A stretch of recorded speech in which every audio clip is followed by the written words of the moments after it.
Although the full details have yet to be released by the U.S. Senate's Appropriations Committee, today the full committee voted in favor of markups that significantly cut military construction spending for Guam.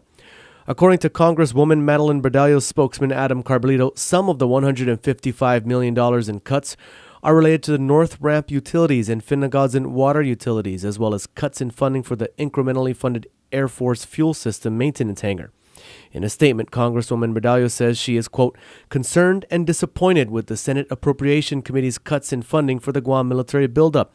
She also says that it, quote, sends the wrong signal to our Japanese allies and is contradictory to commitments made by Secretary Clinton and Secretary Gates during last week's 2+2 meetings.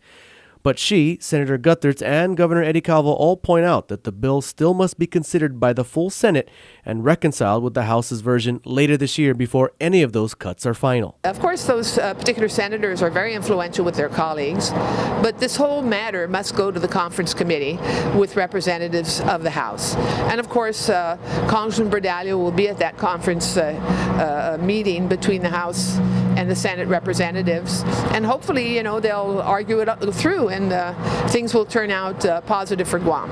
We're hopeful that in reconciliation between the House and the Senate that those appropriations specific to socio-economic will be kept intact. Senator Guthertz also points out that the rationale for these cuts are related to the fiscally conservative climate in Washington, D.C. They have a budget crunch in the states, and the Senate wants to make some points with their own constituents, and this is one way they can do it. It's just unfortunate that we do not have elected senators in the U.S. Senate. Instead, Guam must rely on the lobbying efforts of its congresswoman who can't vote and its governor.